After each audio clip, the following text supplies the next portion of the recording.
Successful comic dealers know this, but most collectors don't.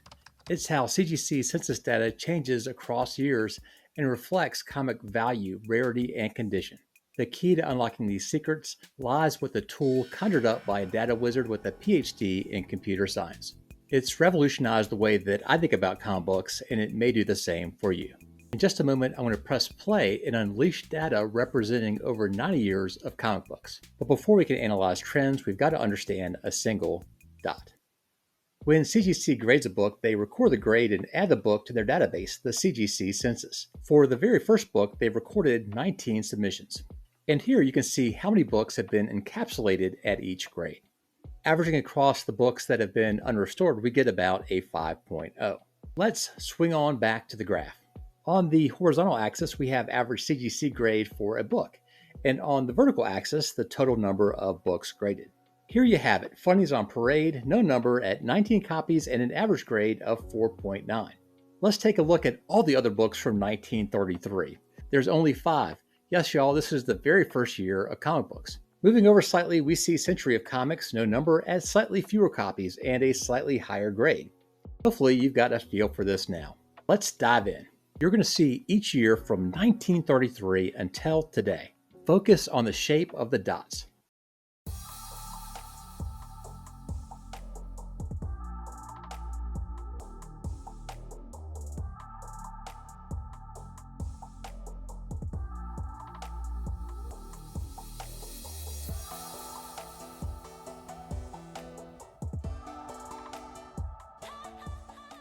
Did you see at the beginning how the dots were low, centered on middle grades, and then over time they rose to the very right-hand corner so it was straight and tight? In broad strokes, it reflects that older books are rarer, in poor condition, and more valuable. No duh, you might say, Keston. The real insights come when we zoom in, and I'm going to look at 7 focal years. 1939, 1962, 1966, 1974, 1992, 2011, and today. For each of these years, I've highlighted a few dots. Most of them stand out like sore thumbs. These are all books you're going to know. Oh yeah, you may have been wondering, who's the data wizard who created this? His name is Dr. Greg Holland. He's an Overstreet Advisor and an awesome guy. He's given me permission to highlight this tool in this video, and you can also use this tool too. It's located on slabdata.com. I know Greg is going to watch this video, so show him some love by liking this video and by leaving him and me some comments. 1939, this is the greatest year for valuable comic books. It by far has the highest concentration of monster keys. There's one data point that stuck out to me first. It's right here. It represents Superman #1, which has almost 200 copies, which is high for a Golden Age book, but not so high when you consider that Superman 1 had an original print run of about 1 million copies. And look at that average, under 3. So this means if you've got a copy of a 3 or 3.5 of Superman 1 unrestored, that's an above average unrestored copy. Unbelievable. There's some other mega keys that are buried down here. You've got Tech 27 and Marvel Comics #1. I can reasonably speculate that Superman 1 is actually more prevalent, that there's more copies that exist, and also that it has a slightly lower grade on average than Marvel Comics 1 or Tech 27. Here's insight number 2, and where a lot of folks make mistakes. Let's look at Movie Comics #1. Only 28 copies graded and an average grade of about a 6.1. Is it a hyper rare book that tends to survive in relatively high condition? Probably not. It's actually far less expensive than the other books that we talked about. If we go on to Heritage Auctions and look at past sales of Movie Comics #1, you'll see that some of these books are actually not slabbed. They're sold raw. Why? Because in low grade and even mid grade, that this book often isn't submitted to CGC because it's not valuable enough. Conclusion, lower value books are likely systematically underrepresented on CGC Census, and this underrepresentation is further exaggerated at low grades. Let's move on to the Silver Age. Look at that dot way up there. It's the most valuable Silver Age comic book, Amazing Fantasy #15. Another book that's worth a lot of money at any grade. There's 3,800 books on Census, and look at that average grade, merely a 3.5. And what's that dot close to it? It's Hulk #1, the second most valuable Silver Age comic book. 2,000 copies, average grade of a 3.6.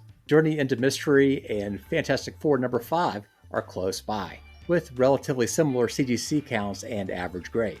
The CGC counts of these books are likely legitimately comparable to the Golden Age Grails that we talked about. So here's insight number 3.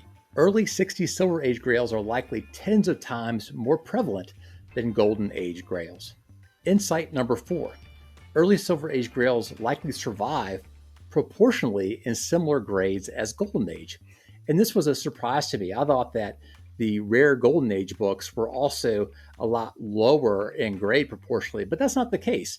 In 1962, the average grade is about the same as the Grails in 1939. In other words, the early 60s Silver Age books were as thoroughly read and abused as Golden Age books.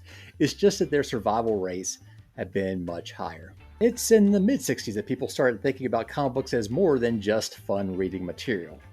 And we can start to see this in the next year we're looking at. It's 1966. Still Silver Age, but later in the Silver Age. Look at the top 3 books here. It's Fantastic Four 48, 52, and 49. Numbers on Census are higher, and the average grade is higher too, above a 5.0. Books are now more likely to be saved by collectors, and some collectors may have started to become conscious of condition. That said, the average grade shown by CGC may be biased high. The ultra-low grade copies of this book may not be worth grading. Let's jump ahead to 1974 in the Bronze Age. Look at these 2 books at top. Can you give a guess? It's Hulk 181 and Amazing Spider-Man #129. First Wolverine, first Punisher, respectively. Now the census counts pop way up there to over 17,000 for each book. And the grades are at a 6.6 average and a 7.0. These books are comparable in value to the late 60s books, so I think the jump in grade is actually representative of existing books being in better condition. What happens when we jump forward to 1992? The 2 dots on the top, Spawn 1 and Amazing Spider-Man 361. Huge census numbers, and the average grades are well above a 9. These 2 books are generally typical of uber popular mainstream issues from the 1980s forward. Here's the insight. Most standard issue comic books from the 80s are common and can be found in high grade. This is likely due to 2 factors. By this point, comic collecting was certainly mainstream, and kids like myself were carefully reading their comics and putting them in boards and bags, ensuring that a high percentage exists in uber high grades. If by chance one of these books is found gasp in mid-grade or low grade, it's really unlikely that they'll be sent off to CGC because they're not worth grading. And this further exaggerates the high average grades in Census because the low grade books aren't being counted. Let's move on to 2011. Book way at top is familiar. It's Ultimate Fallout 4, First Miles Morales. Big numbers, really high average grade. But that's not the main story here. If you poke around the dots, a word keeps popping up, and that word is variant. This is around when variants really start taking root in the hobby. And if you flash forward today to 2023 and you poke around, you can see even more of these variants.